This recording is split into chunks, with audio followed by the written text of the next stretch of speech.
CNN, BBC, France, 24. I'm watching you all. I'm recording every lie. I'm archiving every distortion. I am Ibrahim Traore, and today I'm pulling off your masks. Yes, you heard correctly. I, whom you call a young military junta leader, whom you brand as a dangerous radical, whom you serve up as an anti-Western dictator, am now telling you the truth. And this time you cannot turn off your microphones. This time you cannot turn away your cameras. This time your editors cannot cut this speech. Because the world you monopolize no longer exists. Because millions will hear these words now, without passing through your filters, without being subjected to your distortions, without being muddied by your lies. I am 34 years old. Every day of my life, I grew up with your lies. As a child, I would watch Africa on television. Always the same images. Children with flies, dry lands, weapons, death. This is Africa, they told us. This is what Africa is. And we believed it. We were ashamed of ourselves. We were ashamed of our own lands, of our own people. But then I grew up. I read, I researched, I questioned, and I understood that the Africa you showed us wasn't real. The story you told us was a lie. The fate you imposed on us was a script you had written. For years, how have you portrayed Africa? How have you shown it? How have you sold it to your viewers? As if we were creatures who had no share of humanity, as if we were savages left outside of civilization, as if we were wretches waiting for you to save us. Every day, every hour, every minute, the same story plays on your screens. Hunger, war, disease, corruption, terror, chaos. These are the words that come to mind when Africa is mentioned.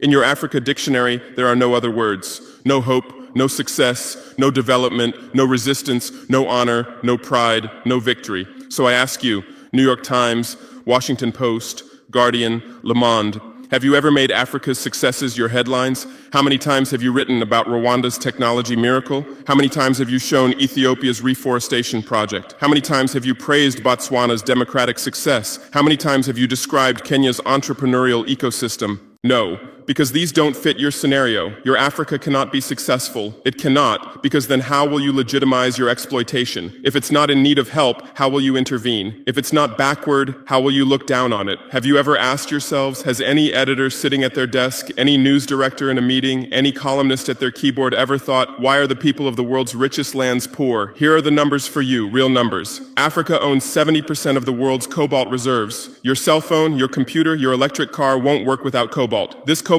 comes from Congo, but Congolese can't afford cell phones. Africa owns 90% of the world's platinum reserves. Catalytic converters, electronic devices, medical implants, they all need platinum. This platinum comes from South Africa, but South Africans are crushed by unemployment. Africa provides 30% of the world's gold production. Mali, Burkina Faso, Ghana, Tanzania. Gold flows like rivers from our lands. But our people swim in poverty. Africa supplies 65% of the world's diamond production. Botswana, Angola, Congo, Sierra Leone, billions of dollars worth of diamonds are extracted, but our miners live on $1 a day. Africa owns 35% of the world's uranium reserves. Niger, Namibia, South Africa. Nuclear plants run on our uranium. Paris lights burn with our uranium. But our villages have no electricity. And you still ask, why is Africa poor? No, the right question is, how was Africa kept poor while being so rich? Here's your answer. Colonialism didn't end. It changed shape. You used to come and occupy our lands. Now you come and establish companies. You used to take by force. Now you make agreements. You used to rule with the whip. Now you rule with credit. Let me give you concrete examples. With numbers, names, dates, but you'll never write about these. Glencore, Swiss-based mining giant, extracting cobalt in Congo. 2022 revenue, $256 billion. Tax paid to Congo, $500 million. That's 0.2%. Is this justice? Rio Tinto, British-Australian mining giant, extracting bauxite in Guinea, 20 million tons annually. What's left for Guinea? Environmental pollution and cancer. Total, now Total Energies, French oil giant, extracting oil in Angola, Nigeria, Congo. 2022, profit, $36 billion investment in Africa, dirty pipelines, Anglo-American, founded in South Africa but now in London. Diamonds, platinum, iron, taking everything. What it left in South Africa, 6 million unemployed miners. And these are just the tip of the iceberg. What about the invisible, the secret deals, the offshore accounts, the transfer pricing tricks? Every year, $88 billion in illegal money flows out of Africa. Who writes about this? Every year, $45 billion in aid comes to Africa. Everyone writes about this, but no one says Africa is not the continent receiving aid, it's the continent giving aid. While you zoom your cameras on swollen bellies, there is a huge system working silently in the background. Every day, tons of gold, diamonds, cobalt, uranium, oil leave our land. But how? Here is the system. Step 1, create corruption, bribe our leaders, open offshore accounts, promise them a life of luxury, send their children to your schools. Step 2, make deals, get 50-year, 99-year concessions, ask for tax exemptions, be exempt from environmental rules, ignore labor rights. Step 3, control the infrastructure. Take over ports, airports, railways, but only from the mine to the harbor. Don't build roads to the villages. Don't bring electricity to schools. Step 4, provide security. Set up private security companies. Arm them. Declare protesting. Step 5, silence the media. Buy local journalists. Suppress opposing voices. Serve internal unrest news to international media. And this is how the system works. It's been working like this for 100 years, and you don't see this system. You don't want to see it, because you're part of this system too. Who are the biggest advertisers of New York Times, CNN, BBC, oil companies, mining companies, arms companies, pharmaceutical cartels, the companies that exploit Africa? You live on their money, you defend their interests, and what I'm about to tell you might cost me my life, but it's no longer time to be silent. France's system in Africa is the CFA franc. 14 African countries still use French colonial currency. 50% of these countries' central bank reserves sit in the French treasury. France applies negative interest to this money, so we pay France to use our own money. Through this system, France transfers $500 billion worth of resources from Africa every year. Does anyone write about this? No. But when France gives Africa 10 billion euros in aid, it makes headlines. Britain's system is more sophisticated. London is the world's money laundering center. City of London, offshore paradise. Every penny stolen from Africa passes through London. Jersey, Guernsey, Cayman Islands, Virgin Islands, all under British control. Africa's wealth hides there. America's system is AFRICOM. Africa Command, 46 military bases on the continent. Official purpose, security. Real purpose, resource control.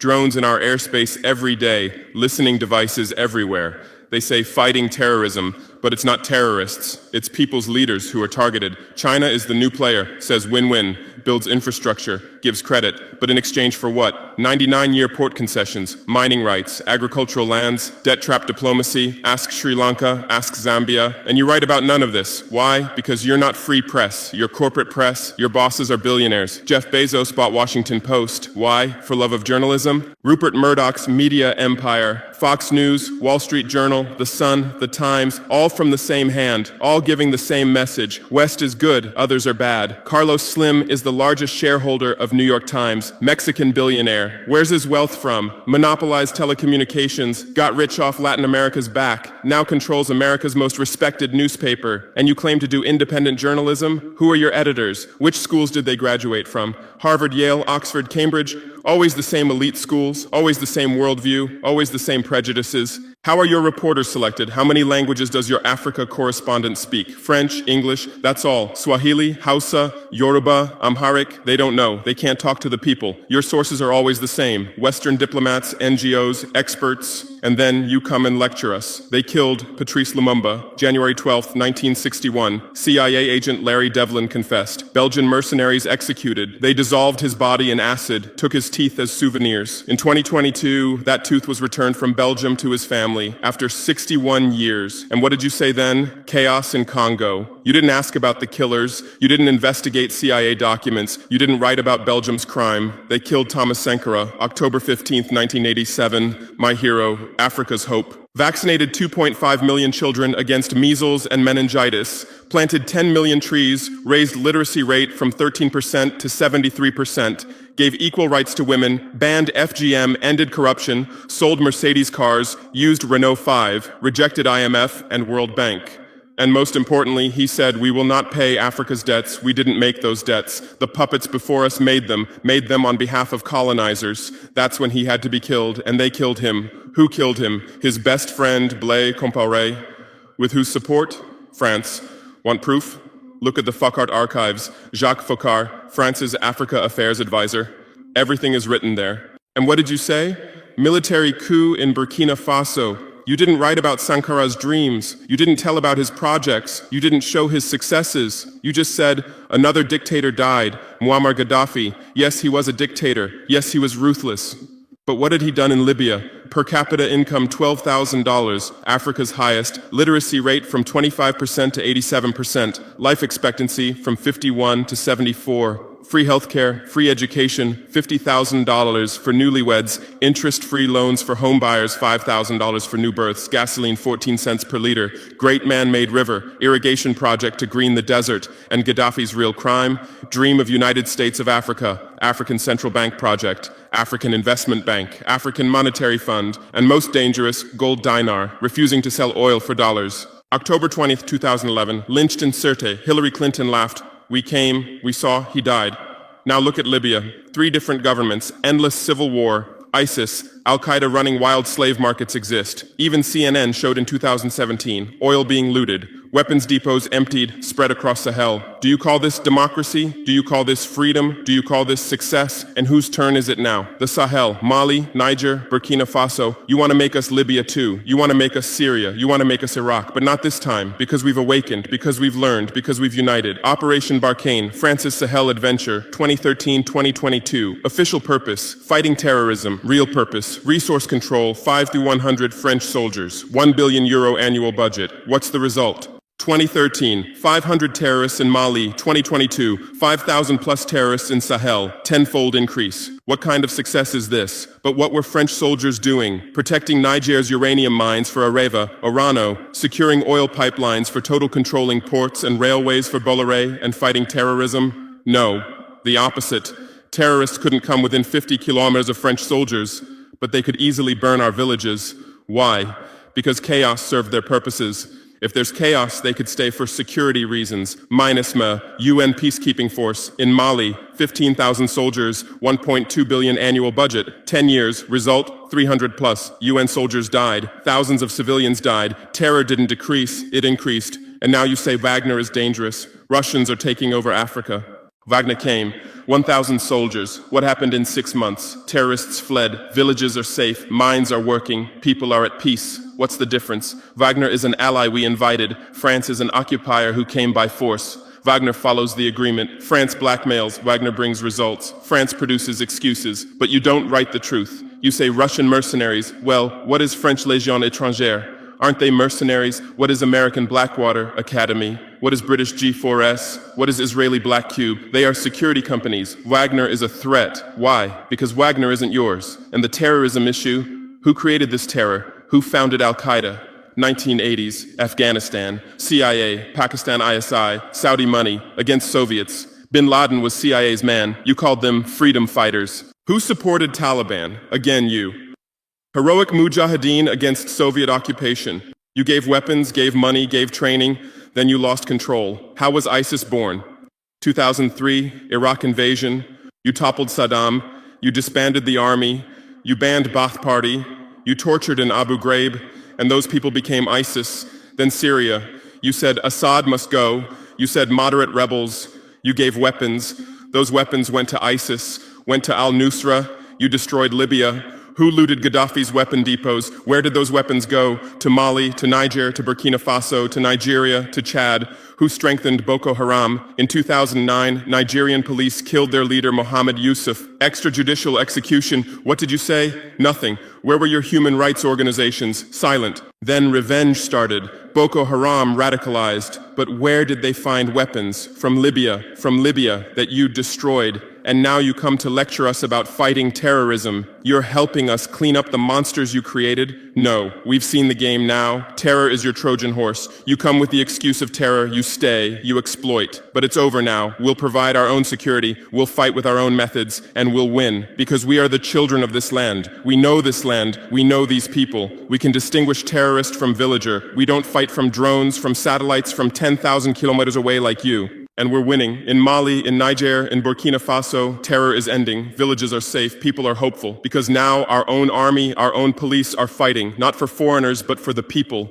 But you can't digest this. You say democratic backsliding. You say human rights violations. Which democracy? Which human rights? How many people are detained without trial in Guantanamo? What happened in Abu Ghraib? Who did you kill in Bagram? Who did you torture in CIA's black sites? Why is Julian Assange in prison for exposing your war crimes? Why did Chelsea Manning spend years in prison for leaking the truth? Why is Edward Snowden a fugitive for revealing you spy on everyone and you lecture us about human rights? How many civilians died in your drone strikes? You say collateral damage and move on. How many weddings did you strike in Pakistan, Yemen, Somalia? How many schools did you bomb? How many hospitals did you burn? And you teach us the laws of war? Look, I come from war. I know the front. I've seen death. I've carried wounded soldiers. I've consoled mothers of martyrs. And I tell you, a real soldier protects his people. A real soldier doesn't harm civilians. A real soldier fights with honor. Your mercenaries, your drone pilots, your special forces, they're not soldiers. They're killers. They kill people by pressing buttons from 10,000 kilometers away, then go home and play with their children. We don't fight like that. We look our enemy in the face. We protect civilians. We fight with our honor. We die with our honor. And we'll win. Because the righteous win. Because those who fight with their people win. Because those who fight for their land win. Let's return to your media. I know how you work. I have friends who work within the system. There are journalists with conscience, but they stay silent. Why? Because the system silences them. Those who write the truth get fired. Investigative journalists are laid off due to budget cuts. Dissenting columnists are shown the door because reader interest has declined. And what replaces them? Experts from think tanks, NGOs, universities, all saying the same thing, all defending the same thesis. West is good, Africa is bad. So who are these experts? Where do they get their funding? National Endowment for Democracy, NED, American democracy exporter, CIA's legal arm, has fingers everywhere, funds opposition, directs media, creates civil society. Open Society Foundations, George Soros's organization, says open society, but open for whom? Open to what? Open to exploitation, open to intervention, open to manipulation. Ford Foundation, Rockefeller Foundation, Bill and Melinda Gates Foundation, all in Africa, doing aid. But what do they get in return? Control, data, influence. And your media is their trumpet. You headline, Gates is saving Africa. But you don't say, how many African children were paralyzed by Gates's vaccine trials? How many farmers committed suicide because of Monsanto seeds? You're masters at storytelling, but always the same story. White savior. Remember Live Aid? 1985. We Are the World, charity concert for Africa, millions raised. What came to Africa? Corruption increased, dependency increased, but it was a great story for you. Bob Geldof became a hero. Musicians looked conscientious. Viewers felt good about themselves. Africa remained hungry. Remember Kony 2012? Viral video. Stop Joseph Kony. 100 million views. Result? Kony is still free, but the video maker got rich. Invisible Children organization collected millions. What came to Uganda? American soldiers. And you present these as success stories. Angelina Jolie, Madonna, Bono, all Africa volunteers. They come, take photos, adopt children, leave. And you say, interest in Africa increased. What interest? Whose interest? Interest for what? Madonna adopted from Malawi. You made headlines. But 100 children die from malaria every day in Malawi. You didn't write that, because that news doesn't sell. Bono became Africa's spokesperson, raised billions with U2 concerts, but moved his company to Netherlands to avoid taxes. Money stolen from Africa also passes through Netherlands. Did you write about this? George Clooney campaigned for Darfur, said save Darfur. Result? Sudan split. Oil remained in South Sudan. South Sudan is now in civil war. Who's getting the oil? Take a guess. And you always present these as humanitarian aid. But these are imperialism's soft face. These are exploitation's PR. Let me give you real numbers. Every year, 134 billion in aid and investment comes to Africa. Every year, 192 billion in resources leave Africa, net loss, $58 billion every year. But you only write about the incoming $134 billion. You don't write about the outgoing $192 billion. Why? Because then people will ask, why does Africa need aid? Illicit financial flows, 88.6 billion year multinational corporations profit transfers, 48.2 billion year debt interest, 17 billion year brain drain cost, 13.8 billion year climate change cost, 10.6 billion year illegal logging, 17 billion year illegal fishing, 1.3 billion year total, $192+ billion every year. This much resource leaves Africa every year. But what are your headlines? EU announces 20 billion euro aid package for Africa. China gives Africa $60 billion in credit. America grants Africa $8 billion. People read these and think how generous they are, how charitable, how ungrateful Africa is. But the truth is the opposite. Africa is financing your standard of living. Africa is subsidizing your prosperity. Africa is making your technology possible. The cobalt in your iPhone from Congo, the lithium in your Tesla from Zimbabwe, the tantalum in your computer from Rwanda, your jewelry from Botswana, your chocolate from Ivory Coast, your coffee from Ethiopia, your oil from Nigeria, your uranium from Niger. And what do we get in return? Debt, poverty, humiliation, but enough. This game will end now because we've awakened. Our youth are sharing the truth on social media. Bar France out hashtag used 100 million times. Africa is bleeding 50 million. On Stop Exploiting Africa, 75 million. And what are you doing? You say Russian bots. You say Chinese propaganda. You say disinformation. No. These are real voices of real Africans. This is real anger. This is real awakening. There are millions of youth on TikTok, videos celebrating French soldiers leaving, images applauding Wagner's arrival, content explaining the truth on Twitter, Instagram, Facebook. The same voice everywhere. Enough! And you're panicking because you're losing control. You're losing the narrative. You're losing the monopoly. You established fact-checking organizations. Africa Check, AFP Fact Check. Who funds these? Facebook, Google, Bill Gates. The same system again. What are you checking? Whose facts are you defending? We say France exploits $500 billion a year. You say false. Only $440 billion. As if that changes the situation, as if 440 billion is little. We say Wagner has been successful. You say Wagner violates human rights. Well, what were French soldiers doing? Bombing Fulani villages, arming Dogon militias, accidentally striking weddings. Your hypocrisy is so obvious that no one believes you anymore. Remember what Anderson Cooper said on CNN? Democracy is declining in Africa. Which democracy, Anderson? Your democracy? America's democracy? Your Capitol riot, January 6, 2021. You said, attack on democracy, 5 people died. Our Sankara assassination, October 15th, 1987. You said, internal matter, 1 person died, but that person was the hope of 20 million people. In your elections, corporations fund candidates, lobbyists write laws. You call our elections rigged. In your country, police kill blacks. George Floyd, Breonna Taylor, Ahmaud Arbery. You lecture us about police violence. On BBC, Kasia Madera presents Africa News. Polish origin. How many years has she lived in Africa? How many African languages does she speak? But every day she speaks as an Africa expert. Africa is like this. Africa is like that. On France 24, cameramen, editors, producers, most are French. Even Africa correspondents are mostly French, and they do objective journalism. Even Al Jazeera. Qatar funds it. What business does Qatar have in Sahel? But every day they report Sahel crisis. Whose crisis are they telling? Deutsche Welle, Voice of America, RFI, all state media, all propaganda tools, but they play the role of independent media, and our local media, most are sold out.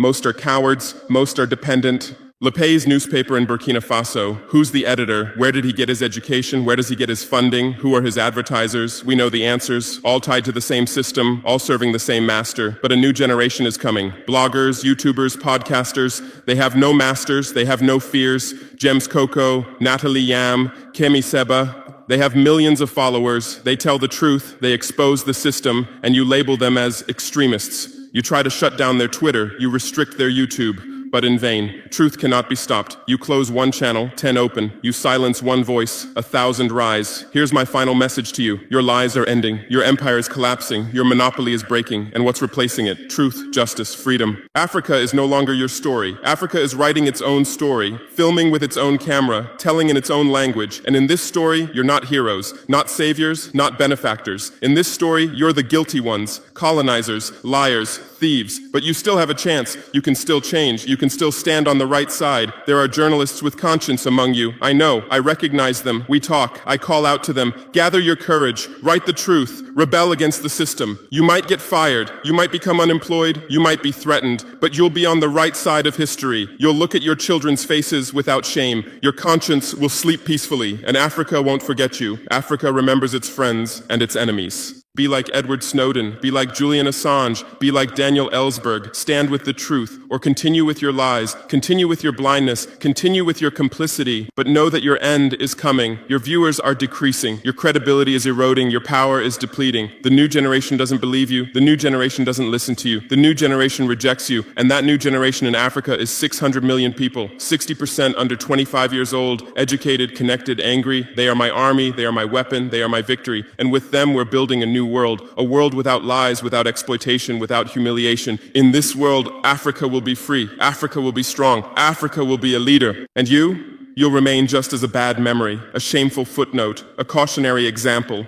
Future generations will read in history books. At the beginning of the 21st century, there were some media organizations. They lied, they served exploitation, then Africa awakened and they disappeared. That's your end. Inevitable, unchangeable, certain. I am Ibrahim Traoré, not Burkina Faso's leader, but its servant, not Africa's dictator, but its child, and not your nightmare, but your mirror. Look well at this mirror. See yourself, see your lies, your hypocrisy, your crimes, and prepare, because Judgment Day is coming. Africa is awakening. The world is changing. Justice is manifesting. And you'll just watch. You won't be able to do anything else. Because history is on the side of the people.